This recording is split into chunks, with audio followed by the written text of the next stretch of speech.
Hello, my friend. The world of magic, filled with legends and ancient tales, is opening its gates once again. Tonight, in the Gryffindor dormitory by the crackling fireplace, I will share another story with my friends. Join us, for the magic is about to come alive.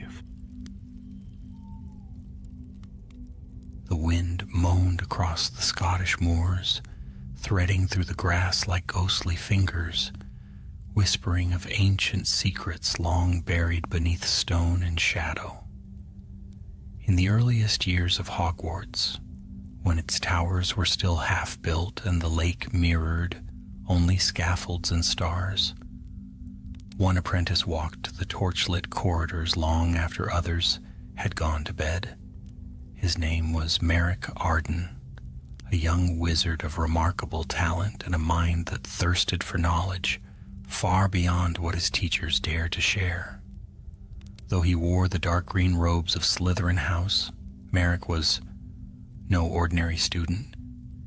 He had been chosen personally by Salazar Slytherin himself to assist in crafting enchantments that would fortify the castle's hidden chambers. Merrick adored his master. Salazar's voice, low, smooth, endlessly patient, had the weight of centuries behind it. He spoke not only of spells, but of power, legacy, and the peril of weakness. Yet even Slytherin, for all his brilliance, kept secrets. And Merrick, as he often told himself, was too clever to be kept in the dark. One autumn night, while thunder rolled over the hills, Merrick found himself alone in the Chamber of Serpents, the vast hidden room deep beneath the school. His master had not returned for days. The marble serpents carved along the walls seemed to watch him as he lit his wand. Lumos, light spilled across ancient stone. Dust motes floated through the air like tiny stars. Merrick's heart quickened, not with fear, but with hunger. He had always suspected that Slytherin's true work lay hidden here, not in the classrooms above. And now at last, with his master absent, Merrick had the chance to prove it.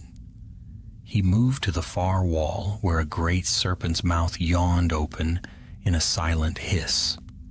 There, beneath the carved tongue, he noticed faint scratches, runes too small for ordinary eyes to catch. He traced them with trembling fingers. They shimmered briefly, then split open like a wound. From the crack slid a parchment dry and brittle as bone. The script upon it was elegant, ancient, and dangerous. Even before reading, Merrick felt a pulse of cold magic radiate from it. His wand light flickered. He began to read. The writing spoke of a ritual unfinished, a spell to bind one's soul against the decay of time itself. It spoke of an object that could be more than a vessel, a prison, and a promise. But the final incantations were missing, torn away, or never written. At the bottom, in Slytherin's unmistakable hand, was a warning. To wound the soul is to destroy what it means to live. None should finish this work. Merrick stared at those words for a long moment. His heartbeat echoed in his ears like a drum. Then he folded the parchment carefully and slipped it into his robes. He should have burned it. He should have told the founders. But ambition has a voice, soft and persuasive as silk. It told him that knowledge itself could not be evil, only those too weak to master it.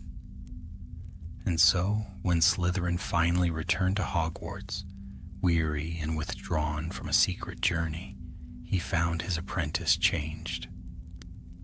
"Merrick," said Slytherin one night, as they stood beside the green flames of the common room's hearth, "your eyes wander too far. You search for what must remain hidden." Merrick bowed his head. "I only wish to understand, Master, to complete what you began." Slytherin's gaze hardened. There are doors that close for a reason. If you open them, you may never walk back through. But Merrick only smiled faintly, the parchment heavy in his sleeve. Perhaps some doors lead where we were meant to go. A silence stretched between them, tense as drawn wire. Finally, Slytherin turned away. Then I fear, my pupil, that one day you will regret your courage. That was the last conversation they ever had. Within the month, Salazar Slytherin vanished from Hogwarts altogether. Rumors swirled among the remaining founders that he had fled after an argument, that he had hidden something terrible within the castle's foundations. None could find proof, but Merrick knew better. His master had left behind a trail, and now it belonged to him. From that night on, Merrick began his secret work. He pored over the notes, studying every rune, every gap, and every whisper of power. He practiced spells in empty corridors and deep caverns, chasing fragments of ancient magic that predated Hogwarts itself. He learned of relics that could hold a part of one's being, mirrors, stones, blades once carried by kings, and he began to dream. Dreams where shadows spoke in his own voice, urging him to continue. One night a whisper came, not in sleep, but in waking. A voice hissed from the parchment itself. The soul endures, but the flesh betrays. To live forever, one must divide. The words coiled through his mind like smoke. He knew then that his master had stopped, not because the spell was impossible, but because he had feared it. Merrick did not fear it. He would succeed where even Slytherin had failed. He would conquer death itself. Outside, a storm was rising. Lightning flashed across the towers of the young castle, and thunder rolled through its bones. Deep within the earth, in the hidden chamber where serpents watched from stone eyes, Merrick Arden bent over a single flickering candle and whispered the first of the forbidden words aloud. The flame bent toward him as if listening, and something in the darkness began to answer. Winter crept over Scotland like a living thing, swallowing the hills in mist and silence. The towers of Hogwarts rose through the fog like gray spears, their torches glimmering faintly against the stormy sky. Snow gathered upon the ramparts, and the lake below turned to black glass. Deep beneath the school, Merrick Arden labored alone. His once bright eyes had grown shadowed, their green now rimmed with silver, as though reflecting the moon. Weeks had passed since he'd last attended lessons or meals. He spoke to no one, not even the portraits that watched curiously as he hurried through the halls, with ink-stained fingers and parchment rolls clutched to his chest. He had begun to piece together what Salazar Slytherin had left undone. The parchment had mentioned a relic, a vessel that could bear the weight of a torn soul, and Merrick had searched every hidden room and dusty shelf for a clue to its form. But the texts were fragmented, scattered, and dangerous. Many of the older books refused to open for him, their bindings sealed with charms. Others whispered when touched, and he felt their words worming into his dreams. At last, when he was close to despair, a voice came from behind him in the library's forbidden section. "You search as though for life itself," said a soft, clear voice. Merrick spun, his wand raised. A young witch stood between the shelves, her dark hair falling loose over a midnight blue cloak. Her eyes were a strange pale gray, filled with quiet intelligence. "I know you," Merrick said slowly. "You're Althea Ravenclaw," she finished for him, smiling faintly. "Daughter to the one you fear to disappoint." He lowered his wand, but not his guard. "I do not fear Rowena Ravenclaw." "No, said Althea, stepping closer, but you covet what she protects, knowledge that can twist time and fate. Do not look so surprised, Merrick Arden. Secrets have a way of calling to those who seek them, and I've heard your footsteps echo through the lower halls for nights beyond count. He should have denied it. Yet there was no accusation in her tone, only curiosity. You know nothing of what I search for, he said. Perhaps not in name, she said, but I know what drives you. My mother says death is a door that must not be forced open. I have reason to disagree. Something in her voice trembled, and Merrick saw that her right hand was wrapped in a band of silver cloth.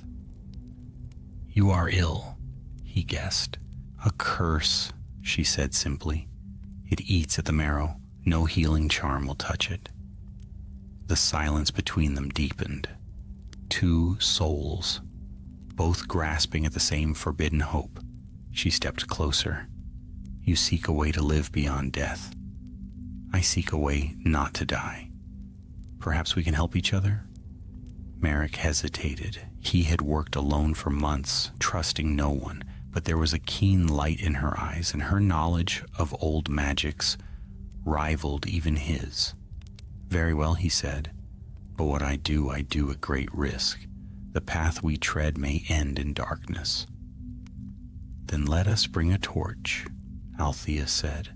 From that night they worked together in secret. Althea knew spells Merrick had never heard spoken aloud, charms that could bind thought into glass and trace the shimmer of a soul upon metal. They spoke by candlelight, quills scratching feverishly, pages covered with half-ancient runes and wild conjecture. In time, a pattern began to form among the fragments they collected. The relic they sought was known by many names, but most often as the Glass of Rannoch, a mirror forged in the days before Hogwarts, when Celtic magi still called to spirits of the earth. It was said to show not one's face, but one's true essence, and those who gazed upon it too long would see their reflections begin to move apart, like twin shadows. If the legends were true, it could hold more than an image. It could hold a fragment of being itself. The two left Hogwarts under cover of night, traveling north through forests thick with snow and wind. They followed fragments of ancient maps, passing through valleys where magic clung like frost to the stones. On the third night, as they camped beneath a leaning pine, Althea's curse worsened. She lay curled in her cloak, pale as the snow around her. You must rest, Merrick said. She shook her head. If I rest, I will never rise again. The spell must be found. My time shortens with every breath. Something sharp twisted in Merrick's chest. He had begun this journey for power, for mastery over death. But now, seeing her struggle, he told himself he sought salvation for them both. When dawn came, they reached the ruins of Rannoch, a crumbling temple half buried in snow, its stones marked with spiraling runes that glowed faintly as they approached. The air shimmered, heavy with magic older than any they had known. Together they stepped through the broken archway.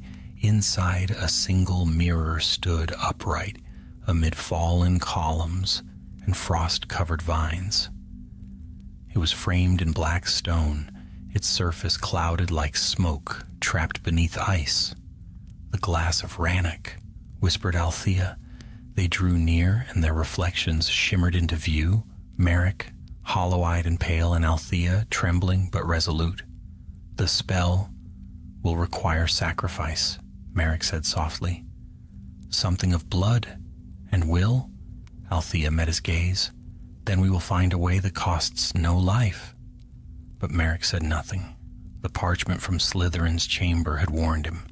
The soul must be torn, and a death must seal it. He had hidden that truth from her, fearing she would turn away. Yet as they began their incantations, a strange dread filled him. chamber grew colder, the mirror pulsed with dark light.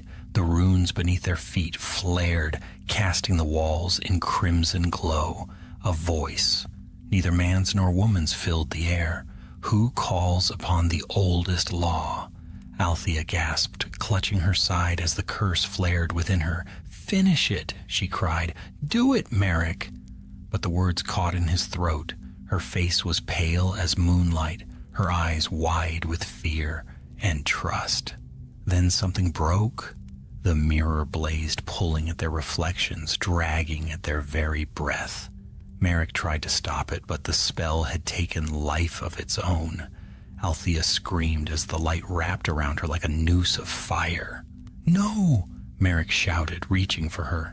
But when he touched her hand, the curse burst free, a shock of raw, living energy. It struck him, drove him back, and in that instant her body went still. The light faded. The mirror cleared. Inside its smoky depths, Althea's reflection lingered, eyes closed as if in sleep. Merrick fell to his knees. He had not meant to kill her, yet the ritual's demand had been answered.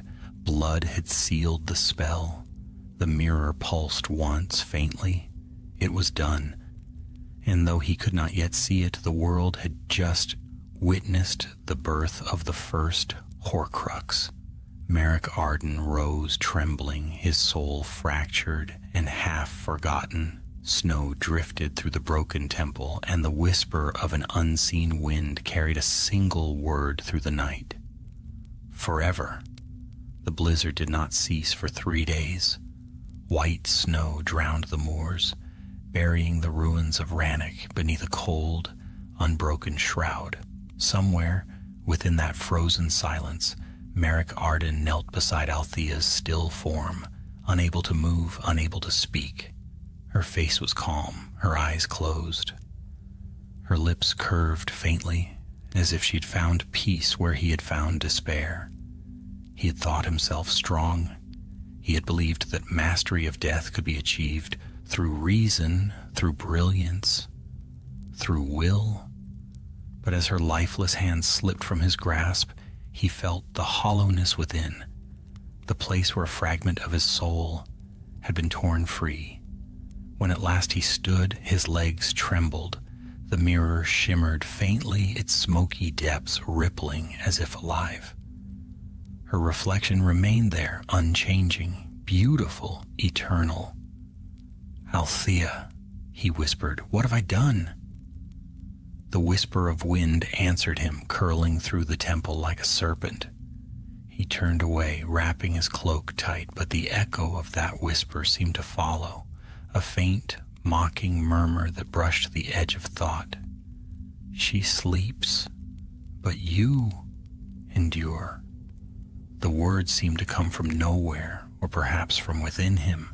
Merrick stumbled into the storm, leaving the temple behind.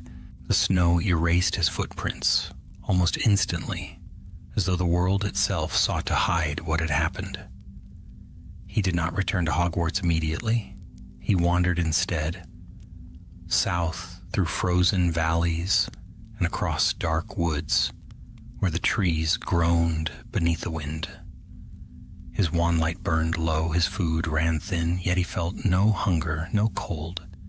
His body seemed distant, numbed by something greater than frost. At night, when he slept, he dreamed of Althea. She stood before the mirror, calling his name, her reflection moving before her, speaking words he could not hear.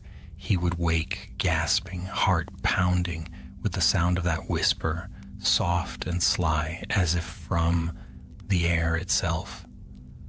By the time spring thawed the rivers, Merrick had changed. His eyes no longer held their human warmth. His shadow sometimes wavered, stretching longer than his form. The magic within him felt heavier now, deeper, as though rooted in something beneath the skin of the world. He returned to Hogwarts beneath a moonlit sky. The castle loomed grand and ancient above him, though only a handful of years had passed since its founding. Its windows glowed with golden light, and laughter echoed faintly from the great hall. For a moment he felt like an intruder among the living. Inside, he found whispers awaiting him. Merrick Arden, muttered a Hufflepuff boy as he passed. They say he went north and buried a girl, with his madness.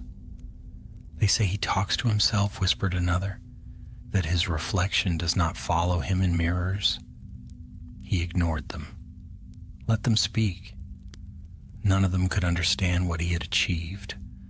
Althea's death had been tragedy, but it had opened a door that no wizard before him had dared to unlock. Yet the triumph brought no joy.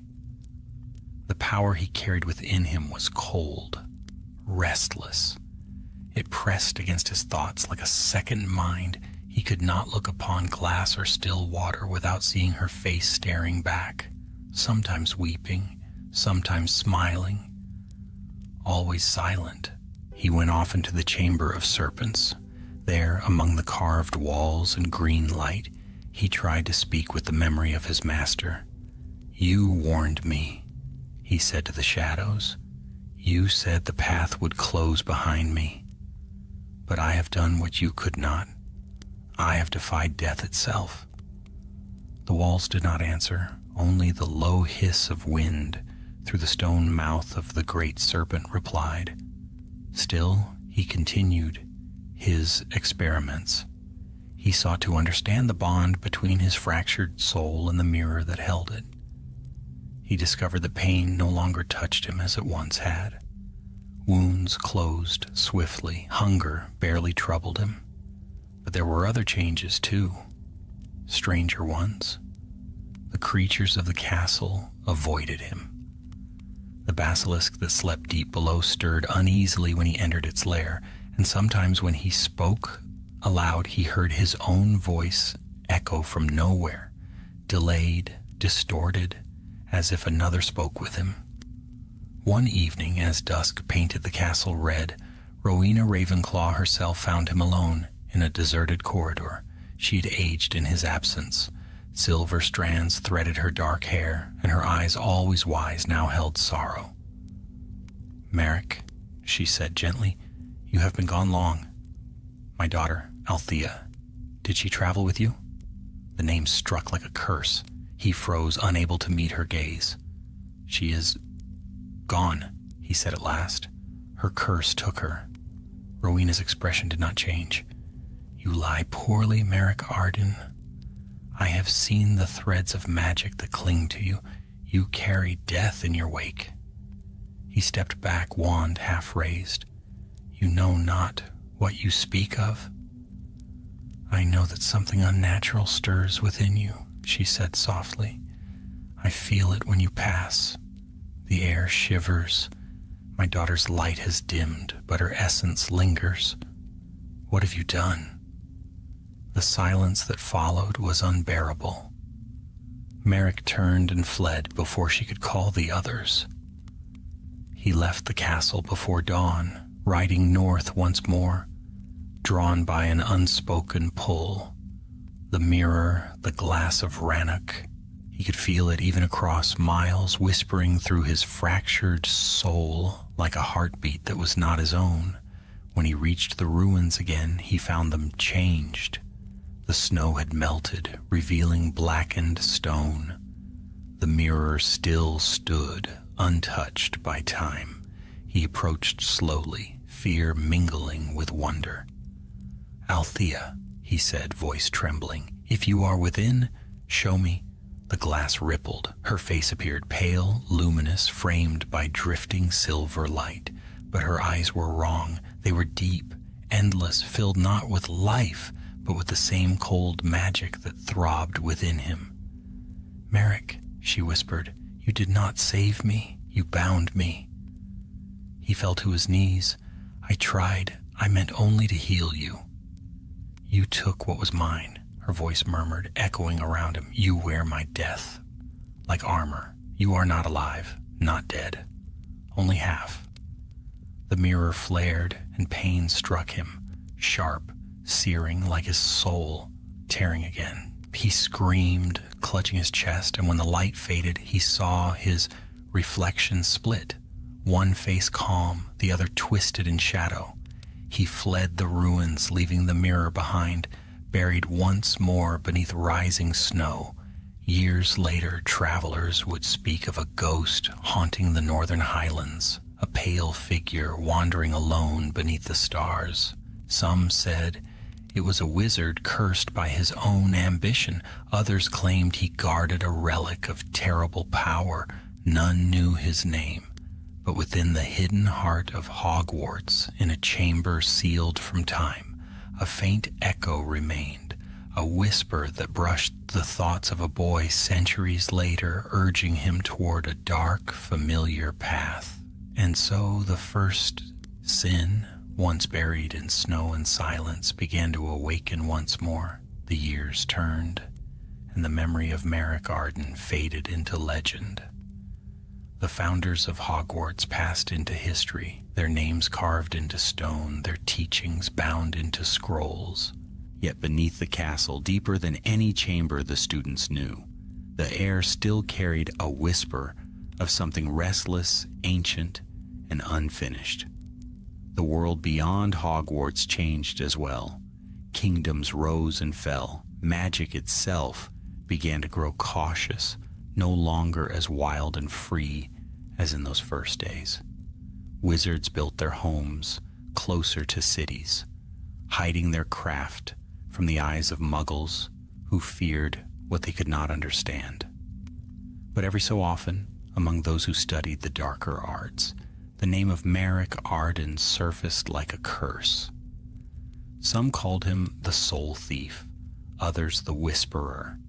None truly knew what he had done, none save the thing that still walked beneath the earth, its spirit bound by the echo of its own sin. For Merrick lived still, or rather he endured. In the ruins of Ranach, snow fell every winter, burying the temple anew, yet never covering the mirror.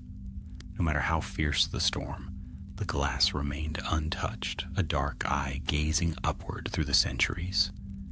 And within it, the faint reflection of a man moved. When no one watched, he no longer felt the passage of time. His body had changed. It bore no wound, no decay, but neither warmth nor hunger. He wandered through the endless winters, his footsteps leaving no mark. The world forgot him, and still he lingered, bound by the sliver of soul that clung to the mirror like frost to stone. At first, Merrick believed he could master it, that his will was strong enough to command what he had created. But as the decades stretched into centuries, his thoughts became clouded by whispers. The fragment of Althea that had died by his hand spoke to him through the nights, though he could not say whether it was truly her voice or only the echo of his own guilt. "Why do you walk?" the whisper asked him once, as he stood upon a cliff overlooking the frozen loch. "You should have joined me long ago." He pressed his palms to his temples. "Because I must endure, because I cannot die." "Then you are less than the living," the voice murmured, "and more cursed than the dead." Merrick closed his eyes and the wind screamed around him, but when he opened them again, he saw her standing there, Althea, pale and shining, her feet not touching the snow. Her eyes were empty, her mouth curved in a sorrowful smile. "You made a door," she said softly, "and left it open." Before he could speak, she vanished, and the mirror in the ruins far below pulsed once with dark light. It was then that he understood. What he had created was not his possession, but his prison. The torn half of his soul within the glass of Ranach yearned always for what it had lost, pulling at him, calling him back. The more he resisted, the more it fed upon his magic, drawing him closer with every passing year. He wandered south once more, hoping to seek counsel among other wizards, but those he met recoiled from him. They felt his curse before he spoke a word. His presence chilled fires and dimmed candles.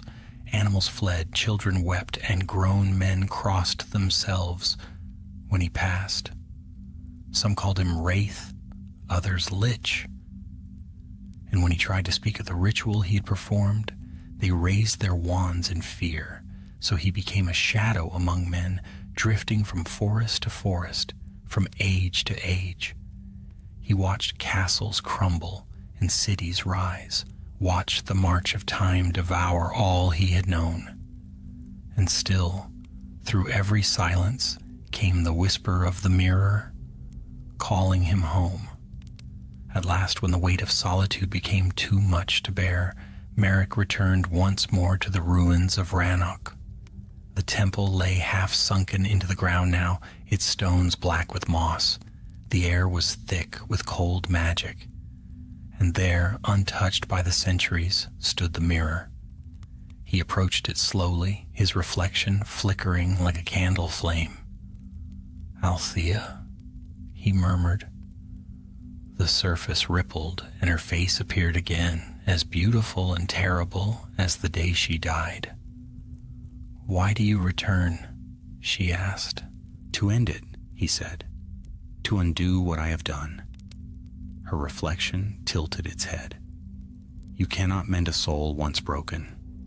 You made me part of you, and now neither of us can rest." He raised his wand, trembling. "Then I will shatter the mirror." Her voice grew sharp, echoing like steel against stone. "If you destroy it, you destroy yourself." "I welcome it." He struck. The spell flared bright as the sunrise, crashing against the mirror with a roar that split the air. The ruins trembled, snow sliding from the stones, and for a heartbeat the glass cracked. A single fracture ran across its surface like a vein of lightning. Merrick gasped, pain tearing through him. The wound ran through his chest in the same place as the crack upon the glass. Blood, dark and slow, fell onto the snow. "Fool," the voice whispered, softer now, sorrowful again. "We are bound. As long as you live, I am trapped. As long as I remain, you are cursed." He fell to his knees, the wand slipping from his fingers. "Then what must I do?" "Hide it," she said. "Hide it where no one may ever find it. Bury it in the bones of the earth and guard it with silence." He nodded faintly, breath clouding the air, and so he took the glass of Rannoch and carried it through the wilderness until he found a place where mountains shadowed the sky. There, in a cavern deep beneath the roots of the world, he built his final resting place. He sealed the mirror within a coffin of stone carved with wards and runes that only he could command. Then, before closing it, he looked one last time upon the faint shimmer of Althea's face. "Forgive me," he whispered. She smiled, and for the first time he thought he saw true peace in her eyes. "Sleep, Merrick." He closed the coffin and spoke the sealing charm. The earth trembled as it accepted his secret. Then he lay down before the stone door, his body weak, his soul hollow, and let the darkness take him. Centuries passed. The cavern fell silent, yet within the sealed chamber the mirror still pulsed with faint, cold light. The crack upon its surface glowed like a scar, and within that scar the whisper of a name stirred once more. When the boy called Tom, Riddle walked the halls of Hogwarts and heard the voice that whispered to him from the shadows. It was not the first time such a sound had been heard beneath those ancient stones. It was only the echo of Merrick Arden's sin, old magic, remembering its shape. The first Horcrux in the world still dreamed in the dark, waiting for the day when someone brave or foolish enough would listen. The moon hung low over the Scottish Highlands, a pale coin adrift in a sea of cloud. The land lay silent, wrapped in frost and mist, its valleys deep and its hills old with memory. Beneath that sleeping world, beneath stone and soil and the weight of centuries, the glass of Rannoch waited. No mortal hand had touched it since Merrick Arden sealed it away. No sound stirred in the black cavern where it lay save the faint pulse of its own dark light, yet though it slumbered, it dreamed, and dreams in time have a way of awakening. The centuries turned. The world above changed its skin again and again. Castles rose where forests once grew, and iron rails bit across the valleys where dragons had flown. But the castle called Hogwarts endured, timeless as mountain stone. Within its walls the air still shimmered faintly with the magic of its founders, and deep within that air a whisper sometimes stirred, a ripple in the silence of the dungeons, a chill that brushed the edge of thought. Few noticed it, fewer still understood. Yet the echo remained, waiting for a heart dark enough to hear. That heart came one winter night, centuries after Merrick had fallen. A boy walked the corridors with a candle and a secret smile. His eyes were sharp, his manner quiet, and his name was Tom Riddle. The castle loved him, or so it seemed. Doors opened at his touch, portraits turned to watch him pass, and the shadows bent their heads to listen. He was clever beyond his years, and ambitious beyond his station. But most of all, he was curious. Tom had long suspected that Hogwarts hid more than classrooms and sleeping ghosts. He had found passages that even the teachers did not know, and books in the restricted section that spoke of spells older than the ministry itself. Yet one night, while wandering the corridors below the great hall, he heard something new, a voice. It came from the stones themselves, faint as breath against glass. So long, waiting, forgotten. He froze, candle trembling in his hand. The flame wavered, casting serpentine shadows along the walls. "Who's there?" he whispered. The voice did not answer in words, but the air seemed to stir, drawing him onward. He followed, past the Slytherin common room, past doors long locked and forgotten, until he came to a narrow stair, spiraling down into the earth. Cold air rose from below. He descended. The stairs ended in a small stone chamber, its walls slick with moisture. At its heart lay a half-buried carving, the image of a serpent, mouth open, tongue flicking toward the darkness. The whisper came again, clearer now. So close. "Child of my line." A thrill ran through him. "Who speaks?" "One who walked before you. One who dared to break the chain of death." Tom's heart pounded. You speak of immortality." A faint light flickered in the serpent's eye. "I speak of the soul. Divided once, it can endure forever." He stepped closer, pressing his palm to the carved stone. For a moment he thought he felt warmth, a pulse, slow and steady like a heartbeat beneath the rock. The whisper sighed. "Seek the mirror buried in the north. It holds what you desire." Then the voice faded, leaving only silence. Tom stood still, his breath misting in the air. A mirror, a relic, buried in the north. He did not know if what he'd heard was real or the trick of his imagination, but the words burned within him like fire. That night he returned to his dormitory and began his search. In the months that followed, he devoured every text he could find on ancient artifacts, on soul magic, on the forbidden experiments of the founders. He learned of Salazar Slytherin's disappearance, of rumors that he had left behind a secret chamber, and of an apprentice whose name had been struck from every record, Merrick Arden. The name appeared only once, etched into the margin of an old scroll in the library's deepest vault. The script beside it was faded, but Tom could make out a few words. The first to divide his spirit. He traced the letters with his fingertip, feeling a chill run through him. The first, he whispered, but not the last. In the weeks that followed, his dreams began to change. He saw flashes of white snow, of a temple half buried beneath ice, and of a mirror glimmering like a frozen pool. And always at the edge of those dreams, he heard a voice, ancient, patient, beckoning. When spring came, he acted.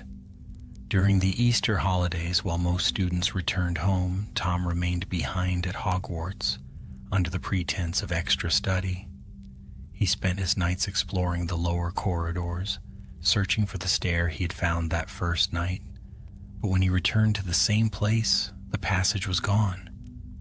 The walls stood smooth and solid, mocking him. Still, the voice had spoken.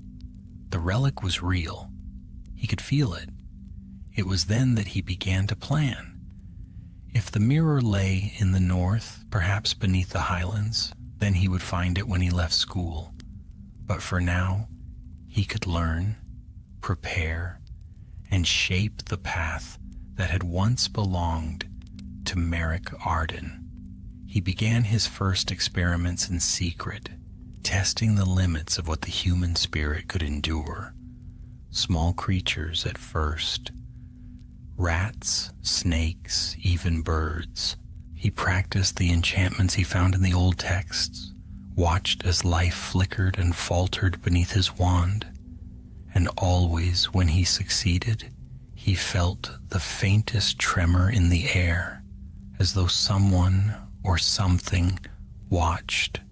"Well done, child of my line," the whisper sometimes said in his dreams. "You will finish what I began." Tom woke from those dreams with sweat on his brow and a smile on his lips. Years later, when he returned to Hogwarts as a man, he would walk again through the lower halls. He would stand before a stone serpent whose eye gleamed faintly in the dark, and he would whisper the words that opened a door sealed for nearly 1,000 years. And far to the north, beneath a mountain of forgotten snow, the glass of Rannoch would stir. Cracks would shift across its surface like the opening of an eye. A pale reflection, half of Merrick Arden's long-lost soul, would awaken to greet a new heir. The whisper that once haunted a dying apprentice would become the song of a rising lord, and thus the circle would begin anew. For darkness never truly dies. It only waits for someone who listens. In the deep forests north of Inverness, where the pines whispered secrets to the wind, a traveler moved through the mist. Cloaked in black, his figure barely disturbed the snow. And though his steps left marks behind, they vanished as swiftly as they were made. His eyes gleamed like polished obsidian, cold and calculating. The world would one day know him as Lord Voldemort, but for now he was only Tom Riddle, a man following the trail of an ancient ghost. He had studied every name, every place, every forbidden legend tied to the one who had come before him. The lost apprentice of Slytherin, the first who had ever dared to divide his soul. Merrick Arden, that name haunted his dreams. In the candlelight of his chamber, Riddle had pored over ancient runes and forgotten diaries, unraveling the web of the past. At last he had found it, a half-rotted map hidden in a sealed volume of Celtic charms, marked with a symbol he recognized at once, a serpent devouring its tail. Beside it, in a trembling script, was written, "The mirror sleeps beneath Rannoch's bones." Now he had come to wake it. The forest grew darker as he advanced. Clouds smothered the stars, and the snow fell in whispering veils, heavy and endless. Yet he did not falter. There There was something in the air, a faint hum like the sound of magic holding its breath. He found the ruins at dawn. What remained of the temple stood at the heart of a glen half swallowed by time. Stones lay scattered like the ribs of a fallen giant, carved with runes so old they had lost their shape. At its center rose an altar of blackened granite. It was there he knew that the mirror had once been sealed. Riddle drew his wand and whispered, "Lumos." Light flared, chasing the shadows back. The runes glimmered faintly beneath the frost, and for a moment he thought he saw a shape shift across the altar, a thin crack, running through the stone like a scar that refused to heal. So, he murmured, the stories were true.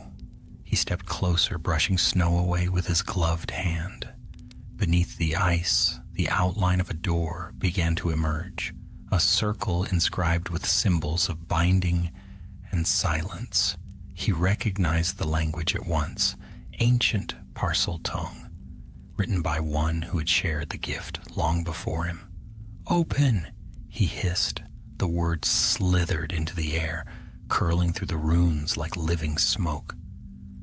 Slowly the circle began to tremble. A low rumble shook the ground. The stones shifted and the altar split open, revealing a narrow stair descending into darkness. Riddle smiled. Torchlight would have flickered in that chamber once, centuries ago, when Merrick Arden sealed away the mirror. Now only the glow of Riddle's wand lit the descent. The air grew colder with every step, and the walls glittered with frost. At last, he reached the bottom. The cavern stretched wide before him, silent and untouched by time. At its center stood the glass of Rannoch, half buried in a mound of ice. The crack upon its surface glowed faintly, as if lit by a dying star. Riddle approached slowly, his breath clouding the air. His reflection wavered in the mirror, dark hair, pale skin, and eyes burning with ambition. But there was something else behind the glass, something that moved independently of him. "Show yourself," he whispered. The surface rippled, and another face appeared, a man's, older, hollow-eyed, his expression carved in sorrow and defiance. Merrick Arden. Riddle felt a thrill run through him. "You are the first," he said softly. "The one who broke the soul?" The reflection tilted its head. "And you?" came a faint voice from within the glass, "are the one who dares to wake the curse." Riddle's smile deepened. "Curse? No. You began a legacy. I am here to perfect it." The reflection's gaze darkened. "Perfection? You know nothing of what you seek. I tore my soul to defy death, and in doing so lost all that I was. There is no triumph in eternity, only hunger." Riddle raised his wand. "Then you lacked strength. I will not fail, as you did." The air trembled. The light from the crack flared, spilling across the ice like molten silver. The voice within the mirror rose, echoing through the cavern. "You cannot command what you do not understand. Every soul divided devours its master in time." But Riddle only laughed, low and soft. "You forget. I am not bound by your weakness. I am heir to Slytherin's blood, and his will runs in me." He pressed his hand against the glass. Frost formed beneath his palm, tracing his fingers in pale blue light. The mirror shivered, and for a heartbeat his reflection merged with that of Merrick Arden, two faces becoming one, past and future joined in a single terrible symmetry. Then the cavern erupted in light. A force like wind and fire burst outward, hurling him back. He struck the ground hard, gasping, the air torn from his lungs.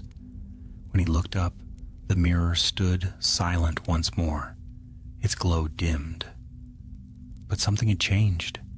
The crack that once split its surface was gone, and deep within its heart a new shadow had formed, something darker than before, something that pulsed with life. Riddle rose slowly, a grim smile curling his lips. "Yes," he whispered, "now we understand each other." He reached out once more, and this time the mirror did not resist. Its surface rippled like water beneath his touch. He felt power surge through him, vast and cold, ancient as the first spell ever spoken. Voices whispered, hundreds of them whispering his name, calling him master, heir, conqueror. He withdrew his hand, trembling not with fear, but with exultation. "The first Horcrux," he murmured, "and the last I will need to study." As he turned to leave, the voice within the mirror spoke once more, faint and mournful. "You will become as I did, less than human, less than whole." Riddle paused at the stairs, his silhouette black against the glow of the mirror. "Perhaps," he said, "but the world will remember my name when yours is dust." He vanished into the dark, his laughter echoing against the stone. When the last sound faded, the cavern grew still again. The mirror shone faintly in the gloom, its surface smooth and unbroken. Yet within its depths, Merrick Arden's face lingered, silent, watching, and beside him, a second reflection flickered into being, pale and serpentine. The curse that had slept for 1,000 years had awakened, and far above in the ancient halls of Hogwarts, the torches guttered as though a cold wind had passed through the castle's very heart. The darkness had remembered its name. The winter that followed was long and cruel. Across the Scottish Highlands, storms rolled over the mountains like great gray beasts, their howls sweeping through valleys and forests alike. But within the ruined heart of the Rannoch Glen, where the snow never melted and the air always whispered, the mirror no longer slept. The glass of Rannoch had woken. Its light was faint, its voice weaker than before, yet it pulsed with an ancient rhythm, the heartbeat of a soul that should have been forgotten. And now, through that faint shimmer of power, something moved once more.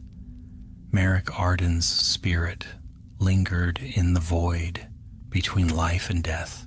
For centuries he had drifted in silence, caught between memory and oblivion, chained to the mirror by the wound in his soul. Now the arrival of another had disturbed that balance. The blood of Slytherin had touched the relic once more, and through that touch, Merrick felt the echo of his own sin awaken. He did not know the name of the man who had come, but he had seen his face, the same hunger, the same pride, the same gleam of ambition that once burned in his own eyes. He had felt the presence of that new darkness reach into the mirror, and something in him had shuddered in recognition. It was as if his own past had stepped out of the shadows to claim the future. In that twilight world, inside the glass, where reflections breathed and thought was a prison, Merrick began to remember.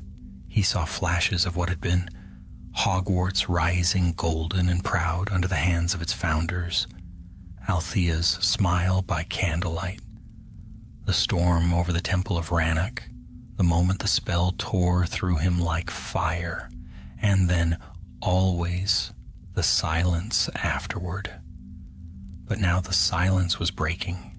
He heard voices whispering through the mirror's surface. The man called Tom Riddle had bound a piece of his own spirit to another object, far from here, repeating the ritual that Merrick had first conceived.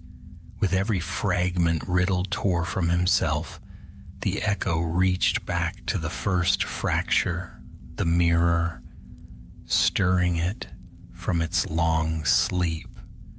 The bond between their souls was forming like a chain across time. Merrick felt it first as a pulse, a distant rhythm like footsteps in a corridor he could not see. Then came the pain, a pulling, a thinning of self, as though something vast and cold sought to draw him out of the mirror entirely. He resisted. He had been a prisoner for centuries, yet even now he feared the freedom that voice promised. Freedom, he knew, was only another form of death.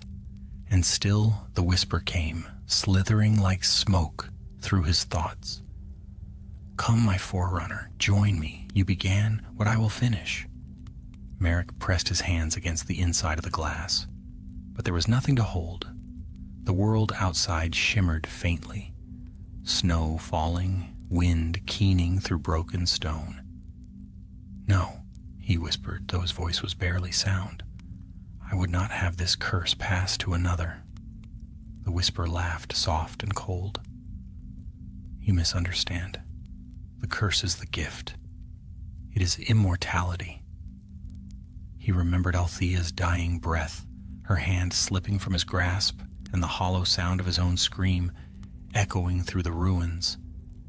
He remembered believing the same words once, and now another had spoken them. Time blurred within the mirror. The days outside passed like the flutter of a heartbeat. He saw flashes of the new world, or cities of iron and smoke, lights that burned without flame, the faces of wizards who no longer carried wands, but strange devices in their hands. Through all of it, the link between him and Riddle grew stronger. Then one night, as snow fell silently upon the highlands, the connection deepened to its limit. The air above the mirror shimmered. The glass began to hum with low, resonant power. A shape formed before it, faint at first, then solid. Merrick stood face to face with the one who had awakened him. Riddle was older now, his features sharpened by years of magic that had warped his very soul. His eyes, once dark, had taken on a crimson hue. His skin gleamed pale as marble, yet there was still the same hunger in him, the same cold curiosity that had once driven Merrick to ruin. "You," Riddle said softly. "You're real." Merrick's reflection bowed its head. "And you have bound yourself as I once did. Tell me, what do you hope to find in this darkness?"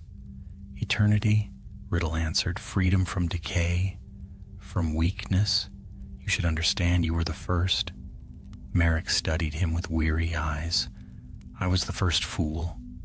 Riddle smiled faintly. "You regret success?" "There was no success, only a wound that never heals. What you seek will hollow you until there is nothing left but the hunger itself." Riddle circled the mirror slowly, studying it as though it were a living creature. "You survived after all these centuries. You still speak. That is proof enough that my path is just." "Survived?" Merrick whispered. "No, I have lingered. That is not the same." Riddle turned toward him, and for the briefest instant pity flickered in his eyes, then vanished. "Then you will linger no longer. The past must serve the present." He raised his wand. The mirror trembled. Light erupted from its surface, spreading across the walls like a wave of white fire. Merrick screamed, not from pain, but from the terror of being torn apart again, of feeling his soul unravel. When the light faded, the cavern was still. The glass of Rannoch now gleamed as if newly forged. Within its depths, Merrick's reflection was gone. Only the faint outline of a serpent remained, coiled and sleeping beneath the glass. Riddle stepped forward and touched the mirror once more. "Now," he whispered, "the chain is complete." He turned and walked back toward the stair, his figure vanishing into the shadows. The echo of his footsteps faded, and for a long moment, all was silent. Then, from within the glass, a ripple passed through the reflection, The serpent stirred, its eyes glimmering faintly like dying stars, and far to the south, at Hogwarts, a chill wind swept through the castle halls. The torches flickered, portraits shivered in their frames, and a low murmur rose from the stones themselves, as though the castle remembered an old pain it could never quite forget. Somewhere deep beneath the school, the Chamber of Secrets sighed, for the darkness of Merrick Arden's sin had never truly died. It had merely changed its name. Years passed, and the world beyond the castle walls plunged into an age of terror. Whispers of a dark lord spread like wildfire across the wizarding world. Tales of a sorcerer who could not die, whose name became a curse upon every tongue. Lord Voldemort, they called him, though the name that once belonged to a boy in Slytherin had long since been swallowed by the void. Yet beneath all his conquests, beneath the wailing and the fear, something older stirred, a tremor in the hidden bones of the earth, a pulse that came not from his wand, but from far beneath the frozen north. The glass of Rannoch had not forgotten him, for though Voldemort had taken from it a shard of its first power, the mirror still contained what it always had, the soul of Merrick Arden, wounded, watchful, unyielding, bound in endless twilight. Merrick had felt the darkness above grow and twist, felt his own magic echo in the rise of this new tyrant. He had tried to resist it, tried to turn his thoughts away, but the connection forged that night could never be undone. When Voldemort divided his spirit again and again, with each murder that tore him further from humanity, the first mirror shuddered and flared. Every new Horcrux called out to its forebear, as if the sin itself rejoiced in finding kin. The glass would pulse, faint light rippling through its depths, and in those moments Merrick saw through the veil flashes of faces, wand light, and blood. He saw the making of rings and cups, of relics desecrated and cursed, and each vision tore at what remained of his heart. "This is my doing," he whispered, voice breaking against the silence. "My fault carried through time." But the mirror whispered back, soft and cruel, "He is your heir, and you his beginning. Together you have written the same story twice." And so Merrick endured, a ghost within the glass, watching centuries fold upon one another, until at last the inevitable came. It was a storm unlike any he had known, magic crackling across the unseen world like lightning. From the depths of his prison he felt it, the breaking of a bond, the shattering of one of Voldemort's own dark anchors. Somewhere far away a Horcrux had fallen, then another. The chain that had once been endless was unraveling. Merrick could sense it piece by piece, as though the air itself sighed with each rupture. The final echo came like a thunderclap, an explosion of power so great that the glass of Rannoch trembled, its surface rippling as though struck by an unseen tide. And then, silence. For the first time in 1,000 years, Merrick felt the weight of the curse lift slightly from his soul. The link that had bound him to his descendant, to his echo in the future, was fraying. He pressed his hands against the inside of the mirror, straining toward the world beyond. "Show me," he begged. "Show me the end." The glass shimmered and images came like memories born of fire. He saw the great hall of Hogwarts in ruin, spells bursting through the air like meteors. He saw the boy with the scar, Harry Potter, standing before the serpent-eyed lord, wand raised, courage blazing brighter than the elder magic around them.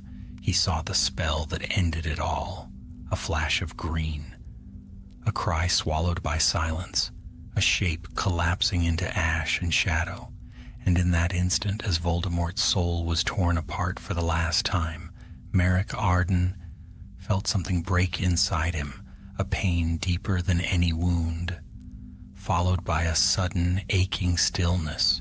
The darkness that had lingered for centuries began to dissolve.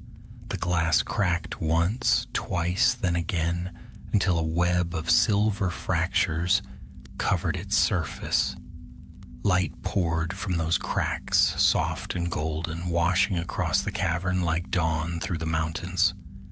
Merrick stepped forward, or rather his reflection did, and for the first time he felt warmth. His prison, his burden, the echo of his sin, all of it was unraveling. "Althea," he whispered, at last. Her voice came faintly, as if from beyond the horizon. "It is done." He closed his eyes. He could feel her presence again, no longer bound by curse or glass, but free, gentle and distant, waiting where he could finally follow. But before the light consumed him entirely, he turned once more toward the surface of the mirror. The image it held now was not his own, but that of the ruined battlefield outside Hogwarts, the castle still standing proud amid the wreckage of war. Students, teachers, and ghosts alike moved through the dawn, carrying the wounded, mourning the lost. And among them walked the boy with the scar, weary and hollow-eyed, yet alive. Merrick watched him in silence, and for the first time in all his endless years, he smiled. "Not all darkness endures," he murmured. "Even mine has found its end." The cracks widened. The mirror's frame groaned and split apart. Light filled every corner of the cavern, chasing away the cold, melting centuries of frost from the walls. And when it faded, the glass of Rannoch was gone. Only dust remained, glittering faintly in the dawn that reached down from the high world above. For a long time that place lay empty. The snow fell, the seasons changed, and silence ruled again. Yet those who wandered the northern passes sometimes spoke of strange things. The sound of a voice carried by the wind, or the sight of two faint shapes walking hand in hand beneath the aurora's light. One was said to be a man, tall and solemn, his features carved with sorrow and wisdom. The other, a woman whose laughter shimmered like starlight. Together they would vanish into the snow, leaving no trace. And though few believed such tales, those who did claimed that when they passed, the air felt warmer, lighter, as if something long buried had finally found peace. Back at Hogwarts, beneath its endless stone and spellbound walls, the echoes of the past still lingered. Soft whispers in the library, faint chills along the Slytherin corridors. But they carried no malice now, only memory. In one forgotten corner of the castle, an old serpent carving gleamed faintly under the torchlight, as though smiling. The age of Horcruxes was over. The curse that began with the ambition of one lost apprentice had run its course through blood and time, and been broken at last, not by the hand that forged it, nor by the heir who abused it, but by the courage of one who never sought such power at all. And so, with the wind sweeping over the highlands, carrying away the last of the snow, the story of the first Horcrux in the world ended not in darkness but in light. Spring returned to Scotland. The mountains, once white with eternal frost, glimmered now with rivers loosed from their icy chains. The valleys woke to color again, emerald grass, heather bright with purple bloom, and skies of vast and tender blue. It was as though the land itself had taken a long breath after ages of holding silence. The battle was over. The Dark Lord was gone. Yet though his name had been banished from fear, the echoes of what he wrought lingered, like the smell of smoke after a great fire. Hogwarts bore its scars proudly, its towers mended, its portraits rehung, but beneath the shining surface lay wounds not easily seen. Among those who remained, Harry Potter often walked alone. He wandered the halls by moonlight, through places once filled with laughter, but now only with the soft murmur of the past. Though his friends urged him to rest, to heal, Harry could not yet find peace. He had faced death more times than any wizard his age should have. He had seen souls split and torn, felt the chill of the void within him when the curse had rebounded. But one question still troubled him. How had it begun? He knew that Voldemort's Horcruxes had not been the first. Somewhere, somehow, the dark knowledge had been born long before. Dumbledore had spoken once of ancient evils best left unnamed, but the old headmaster was gone, and Harry's heart could not let go of the mystery. So one night, long after the torches had burned low, he made his way to the library. It was a strange comfort, that smell of old parchment and dust. He traced the shelves with his fingers, stopping now and then to read the spines. Names of spells, histories, alchemical tomes. Deep in the restricted section, he found what he sought, a small, weathered book bound in green dragon hide. Its title, nearly erased by time, read, "The Bound Soul, a Study of Lost Magics." Harry opened it carefully. The ink had faded, but a few words leapt clear as day. The first division of spirit, achieved by Salazar's apprentice, who sought not power, but eternity. His sin became the seed of all that followed. The name below sent a shiver through him. Merrick Arden.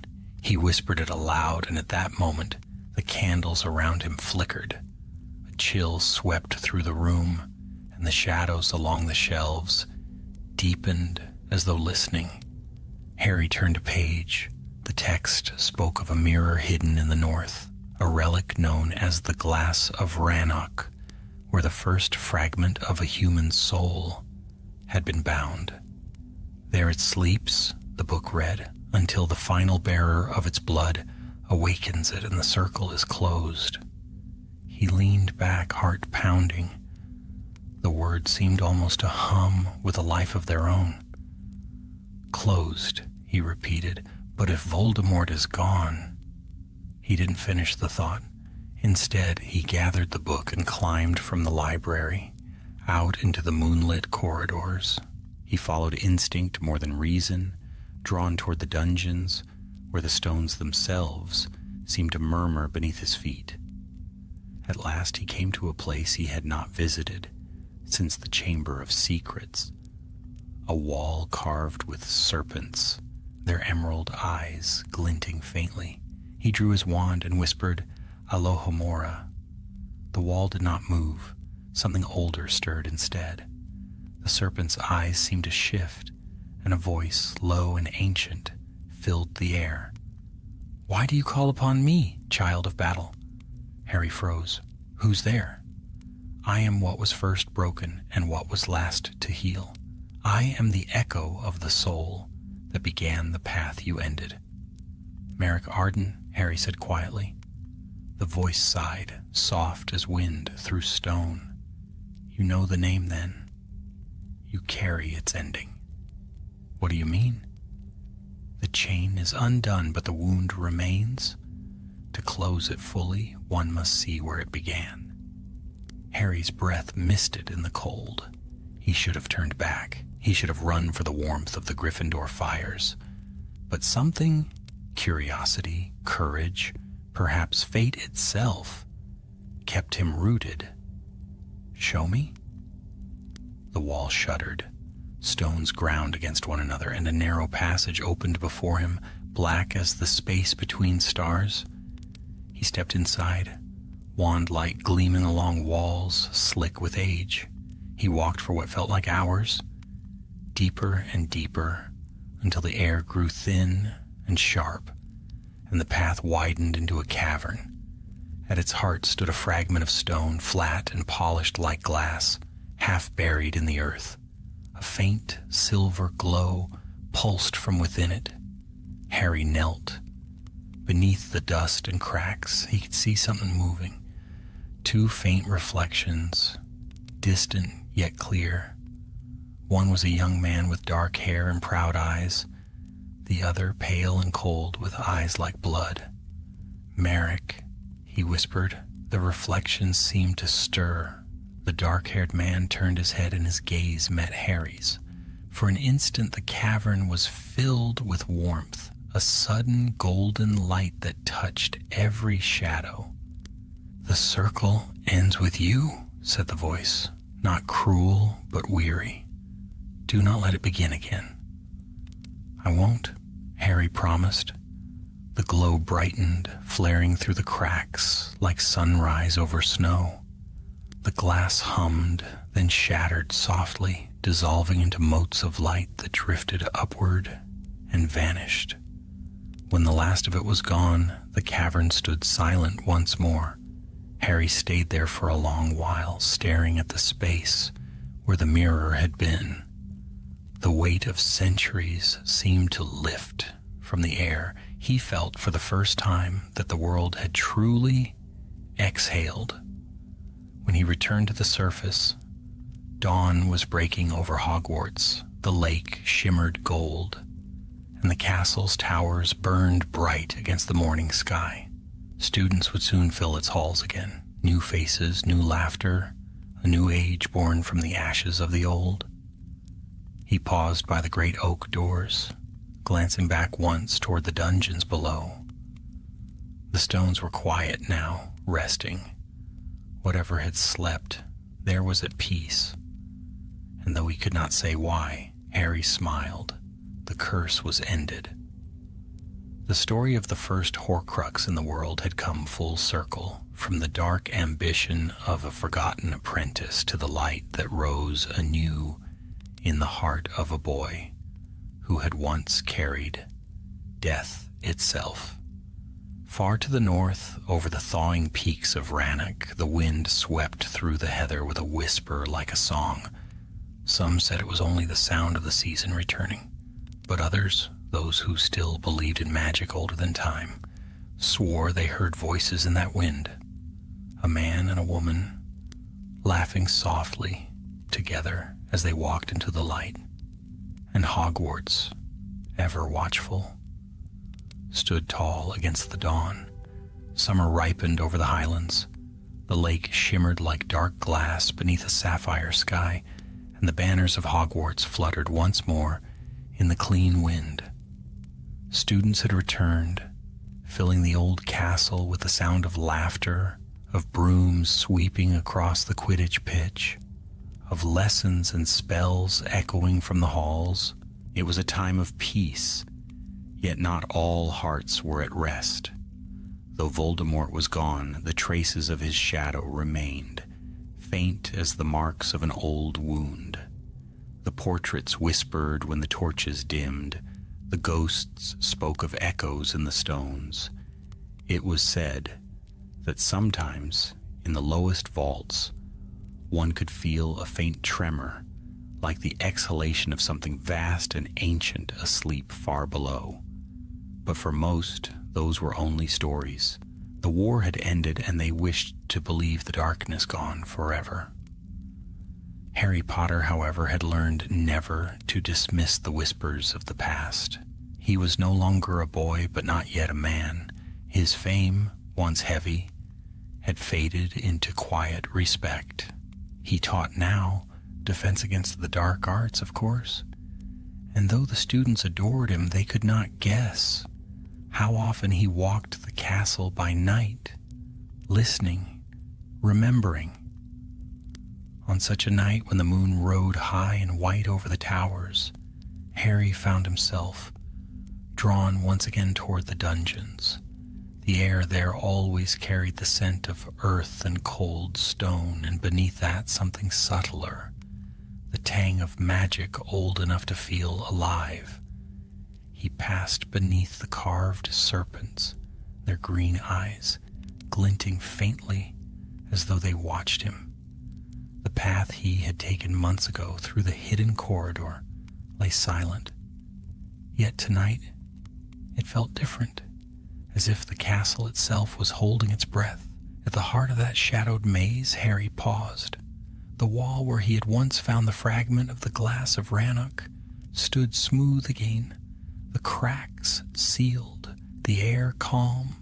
But as he lifted his wand for light, he saw a shimmer move across the surface like frost melting in moonlight. Then a voice came, faint, distant, yet filled with peace. "You kept your promise." Harry's heart quickened. "Merrick, what was broken is mended, the chain is ended." He stepped closer, the glow of his wand soft against the stone. "Then it's over?" "For now," the voice said, and there was the ghost of a smile in its tone. "But remember, young one, the desire to master death is born in every age. It begins in fear, and fear never dies, only sleeps." Harry lowered his wand. "If it wakes again, then there must always be one who stands against it."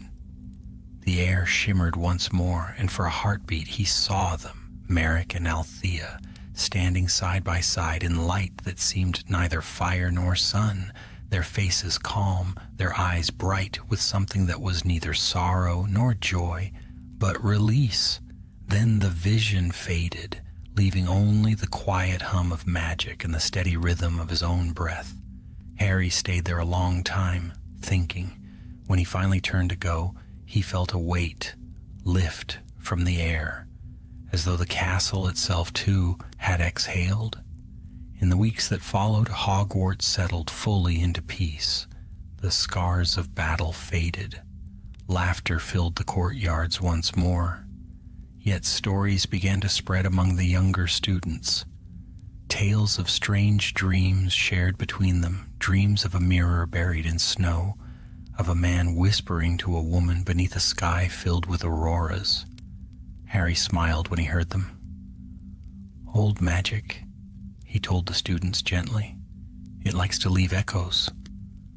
Still at night, when the wind sighed through the windows, he sometimes thought he heard that same whisper, light as the rustle of pages, eternal as the turning of time.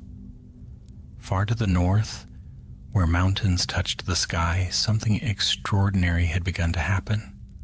The ruins of Rannoch, once buried in shadow, had bloomed.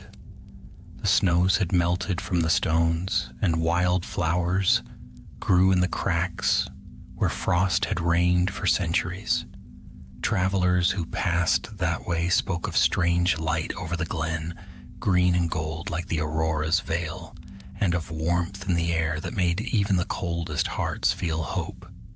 They said that sometimes, if one stood very still, one could see two figures walking hand in hand across the hills.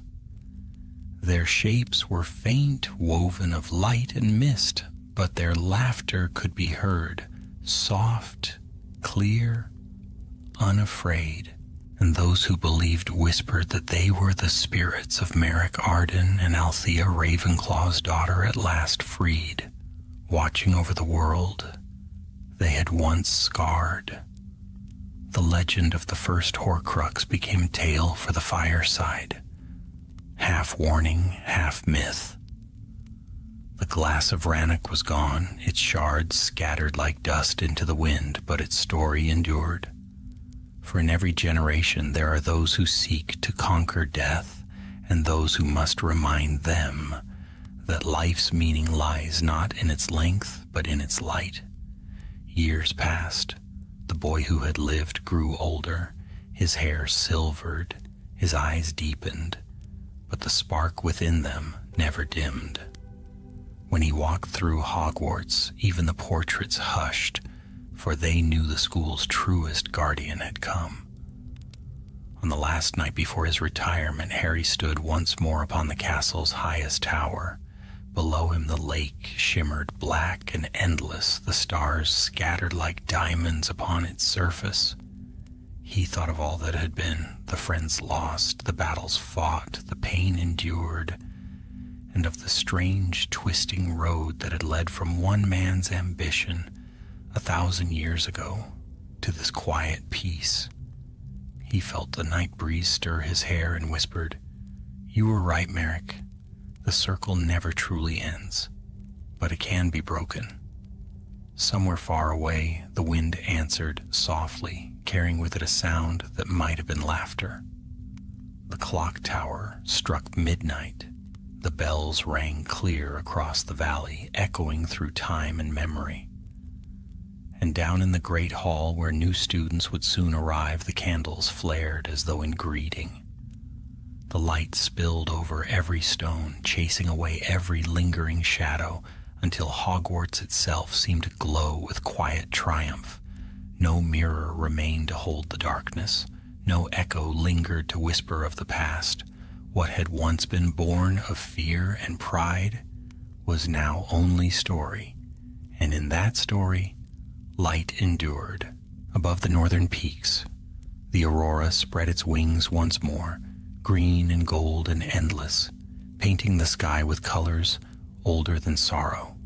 And somewhere in that light, two figures walked together still, free at last, eternal not in defiance of death, but in the peace of forgiveness. Autumn came to Hogwarts with a gentler hand than in years past. The hills rolled in gold and crimson, the lake shivered under a veil of mist, and the air was filled with the scent of rain on stone. The castle seemed older now, not weary but wise, a keeper of stories, rather than a fortress against war. The ghosts drifted more softly through the halls. The portraits spoke of peace, and even the armor lining the corridors gleamed brighter beneath the torches, as if relieved of a long-forgotten burden. And within that venerable castle, Harry Potter lived out his final days as a teacher. He was content, though solitude came to him more often now. The world had changed beyond recognition, the Ministry reborn, new faces leading the wizarding world, but Hogwarts was timeless. It remained the bridge between what had been and what was yet to come. Yet still, at times, the past brushed against him like a cold wind from the north. On quiet evenings, when the corridors lay empty and the moonlight stretched pale fingers across the floors, Harry would find himself drawn toward the dungeons, toward the ancient serpent carvings that marked the school's oldest secrets. He never opened the hidden passage again, though sometimes he thought he heard a whisper echo faintly beyond the stones, a sound neither dark nor mournful, but watchful. Perhaps it was only his imagination, or perhaps some part of Hogwarts remembered everything. Years rolled on, and Harry retired at last. The night before he left, he walked alone through the castle one final time, carrying only his wand and an old cloak faded from years of use. He stopped at the entrance to the great hall, where the banners hung in calm stillness, and thought of all who had come before him, those who had fought, who had fallen, who had built this place, stone by stone. His eyes lingered on the high table, empty now, and he whispered quietly, "Thank you." He turned to leave, but as he passed beneath the marble archway, he heard a voice, not a ghost's murmur, not the creak of old wood, but something soft, warm, familiar, peace at last. He froze, his heart quickening. "Merrick?" The words slipped from him unbidden. The hall filled with stillness. Then for a heartbeat, the light from the floating candles shimmered like a reflection upon glass. And in that shimmer, he thought he saw two figures, a man with calm eyes and a woman with hair like moonlight, watching him from afar. They smiled, then faded into the glow. The warmth lingered long after they vanished. When dawn came, he left Hogwarts quietly. The gates closed behind him, with a soft clang that echoed across the valley, final and tender. He looked back once, his breath turning silver in the morning air, and felt no sorrow, only gratitude. For the first time, he understood something that had taken a lifetime to learn. The past was not a chain meant to bind, but a story meant to teach. He spent his remaining years in the countryside near Ottery St. Catchpole, close to friends and family. The next generation of witches and wizards grew strong, fearless, and curious. They lived without fear of names once cursed, though sometimes around fires at night they whispered tales of an apprentice who had sought to master death and of a hero who had broken the circle he began. The world turned on as it always had, yet far to the north, where the ruins of Rannoch lay beneath moss and heather, a quiet transformation took place. The glen, long silent, began to bloom again. Water trickled where snow had once stood eternal. Birch trees rooted through the old temple stones. Birds nested where once dark rituals had been whispered. On certain nights, when the northern lights rippled across the sky, travelers swore they saw the glen alive with color, gold and green and soft violet, and heard faint laughter carried on the wind. Some said it was the mountain spirits rejoicing, others that it was the echo of ancient magic forgiven at last. A few, the wise or the wistful, whispered that it was Merrick Arden and Althea Ravenclaw, free at last, their souls joined beyond the reach of any spell.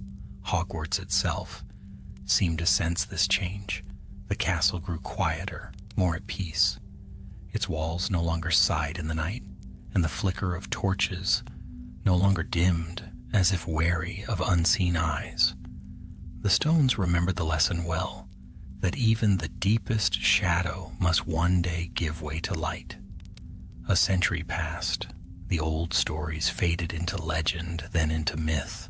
The name Horcrux became little more than a cautionary whisper in textbooks, and the glass of Rannoch was remembered only in fragments of song and rumor. The young no longer believed that a man could split his soul. They laughed and called it an old superstition. But the wise, those who listened to the hush between heartbeats, to the language of the wind over the loch, knew better. They knew that magic had memory. And so it was that on a night of summer thunder, when lightning forked across the mountains, a young witch named Airless Byrne stumbled upon the overgrown path that led to the ruins. She was an apprentice historian from Hogwarts, eager, reckless, and brave in the way of youth. She pushed through the heather and found the temple's remains, fallen pillars, half-buried stones, and a single arch still standing. The storm lit the glen in white fire. Beneath the arch, something caught her eye, a shimmer upon the wet ground, faint as moonlight through glass. She knelt and brushed away the moss. For an instant the light grew stronger, tracing the shape of a circle, smooth, unbroken, harmless. Then it was gone. Airless frowned, curiosity sparking within her. "Strange," she murmured. "This place feels alive." A warm wind rose, brushing her hair back, and for just a heartbeat, she thought she heard laughter, a sound far away yet impossibly near. The witch smiled, though she could not say why, and turned toward home. Behind her the glen lay quiet, the arch gleaming faintly under the retreating storm. There was no darkness there anymore, only peace, only memory, and high above the aurora unfurled across the night sky, green and gold and radiant, dancing like a promise. For even in a world that forgets, light endures, and the tale of the first Horcrux, born from ambition and ended in forgiveness, lived on not as a warning, but as a reminder that no curse is forever, that love, once lost, can still be found, and that even the oldest magic can at last come